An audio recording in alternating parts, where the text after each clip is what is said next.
It seems as though the low point of winter has finally arrived. And by low point, I mean just the part that really seems like it is dragging and spring feels so far away. I usually feel this much earlier in winter, so I've been wondering when this was going to occur.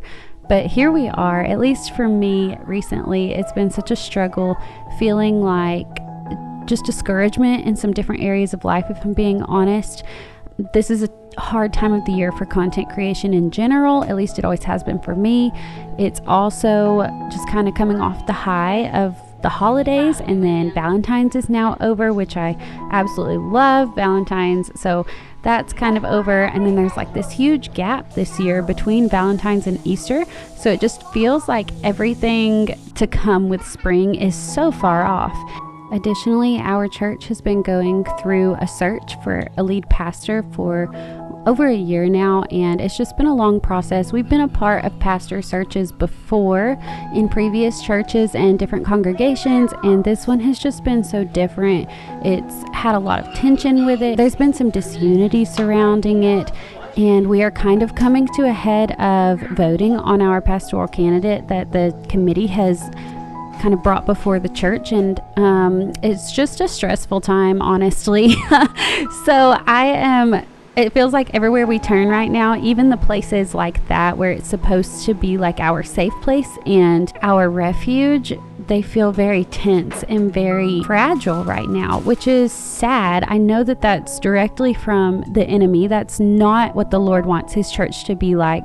And so we are just praying against that, but it doesn't make it any easier nonetheless. And then if you were here for last week's video, my husband is back in law enforcement, so we're kind of still adjusting as a family to a new schedule. Right now he is 12 o'clock noon to midnight, and it's like a swing shift, so better than night shift, I will say, but it's still definitely an adjustment. We are still in a half-day preschool, me and the girls, but we have these breaks here and there. Like, our school system takes a lot of breaks, and I don't know if it's good or bad, but it's just a lot going on right now where we can't quite get our feet under us. Like, it feels like we are just having a hard time finding our rhythm, and it's caused me to really feel discouraged recently, to really feel kind of bummed out. So my point in telling you all of these things is not to just air out all of my dirty laundry. My point in telling you that is simply because I have found such encouragement in these hobbies, and I feel like they are just getting me through the winter right now. I feel like the Lord is such a good father. He just wires us in unique ways to where we enjoy certain things and we find restoration through them. And like, what a good God he is for doing that, for even seeing down to the simplest of things, like that we don't deserve, not in any way, that all of these things going on are still nothing, like they pale in comparison to the sufferings that Christ endured. But still, he knows my heart, and he knows the things that help to uplift me, and he's kind enough to provide those things and to provide joy through them. And so I just wanted to share with you some of these hobbies that are getting me through the late winter as we await spring's arrival. One thing that I've loved doing recently is getting out the frozen okra that we still have from last year's garden. It has been such a nice treat, and just a reminder of like the fresh produce heavy meals that we are able to make in the summer whenever our garden is in full bloom. We didn't have a ton left over from last year's garden, but what we did have, we are still enjoying. We don't use them all the time, or even, once a week or anything like that, but to just be able to pull that out every now and then, it's kind of like a great motivator for me to make it to summer again, to know that the garden season is ahead of us. It's not far away. We've already started purchasing seeds and planning towards different things that we want to do for this year's garden. So that has been so exciting to just get to plan towards the next season's hobbies while also enjoying the current ones in the winter season. I don't know if this is a typical hobby or not. I would imagine it is not, but as often as I do it, I feel that I just might as well call it what it is. And moving furniture is one of my hobbies, apparently. We actually took our youngest daughter's crib out. We took it to the dump, you guys. I don't know if that means we're done with crib life forever, if we're done with babies. But for now, we have gotten rid of it. And it's kind of a nice thing, if I'm being honest. It feels good to have children who are getting older, becoming more independent. While I do miss my baby snuggles, I love their independence and I love who they're becoming. It's just a really sweet thing. But with that, we put her big girl bed in her room. I'm tired of trying to convince my girls to share a room. That's done for now. We'll see if it comes back around later. But I put these shelves in our kitchen to move all of our pantry items out to the shelves. And this way we can actually see what we have, which is really nice because our old pantry was like this tall cabinet in our kitchen, which now I'm using to like hold my crock pot and pots and pans and a couple of pantry items that I don't really want out, like honey, molasses, syrup, things that the girls could just really do some damage with. But I am really loving these because we can see what we have. It's easy to access. It's easy to organize. And because we have bulk pantry shelving in our closet, I say that with air quotes, I was able to move so much of the canned items and things like that to these cube shelves. And I realized we really don't have bulk storage like we would like to have. We just didn't have room for it in our other pantry. So now I actually know like what's things that we're currently using and what's bulk storage and what we need to get and, you know, just different things. So it's really working out well. I want to make some curtains to go over it, but that didn't happen in time for this video. Stay tuned for future videos where that is probably going to take place.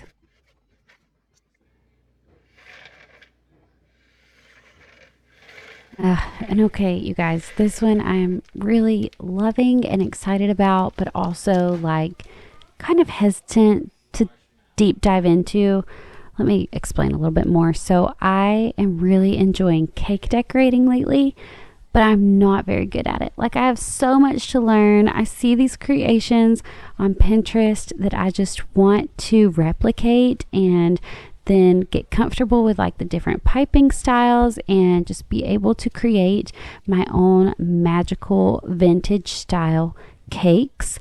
And then it just flops. Like I am still learning so much about them. I've only made like 2 or 3 so far, but every time that I make one, I am kind of disappointed and then I'm like researching afterwards. And my mom used to decorate cakes as like a side business when she was younger, so I'm constantly asking her questions and I need to go through her stuff that she still has, like her different tips and tools and things like that. So it's just been really fun.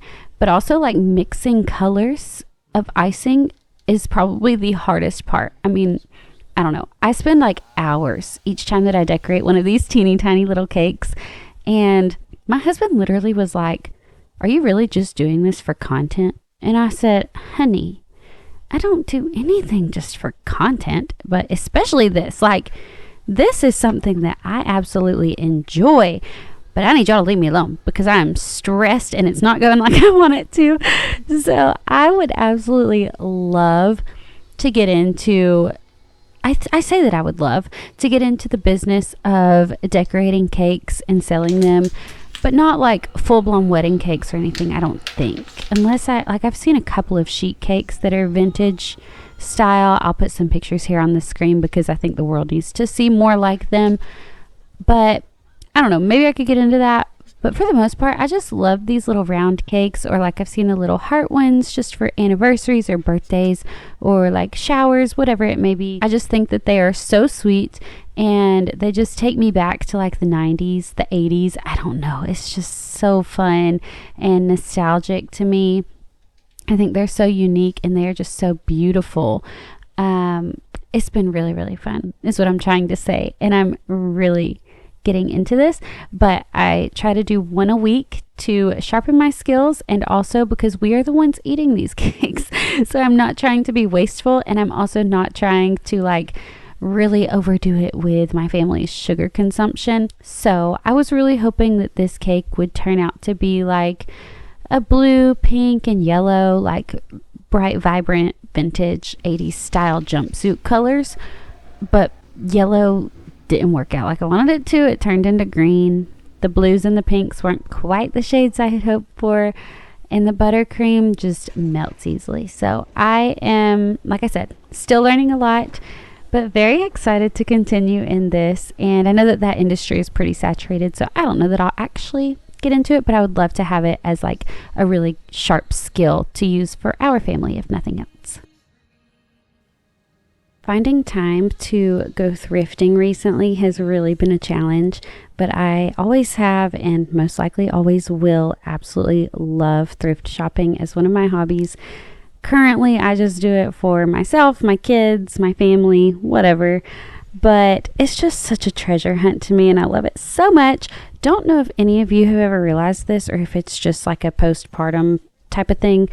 But you start with the pants in an outfit. If you find good pants, the rest is so much easier. Like the pants for me are always the key to an outfit looking good. But anyways, I used to actually have resale shop through Instagram, and I just felt like it wasn't really going anywhere. I didn't give it a ton of time to try and see, but it was a lot of work for not a ton of return on investment. So it ended up kind of being a flop, but I wish that that would have worked out because, like I said, I just love hunting for things, and then I don't really need more stuff, so I have to be really selective, and I like being able to find things and then, gift them to other people or resell them to people who don't want to search quite as much as I like to. And then one of my forever loves is sewing. I have absolutely always loved quilting, sewing, just any kind of project that involves thread, embroidery. All for them all. I'm here for them. And before you jump all over me about cutting up a quilt, let me just tell you, I get it. But I was given this quilt by a friend that she was getting rid of several quilts that had been given or handed down to her. I really don't know the connection, but clearly they didn't have sentimental value to her because she was like, do with them what you wish. A lot of them were really, really well used and heavily worn. And this particular one I kept on my girls' beds for a long time, but finally, the backing was starting to come off and so much of the batting was starting to come out. So I decided that I would repurpose it. I've seen so many different lovely crafts on Pinterest of like what to do with old quilts. And I have a cabinet full of old quilts. So many of them are sentimental to me and I would never dare take scissors to them. So I hear you, but this one was an exception. So one of the things that I wanted to do with this quilt was make some kind of sweatshirt with it. And then I'm working on some other stuff too, but it's not done yet. It was a good sized quilt and I just love the pattern. So I have so many options and so many things that I'd like to do with it, but sewing is one of those things that it requires me to get a lot of stuff out, and then a lot of things that could be potentially dangerous to children if they got a hold of them.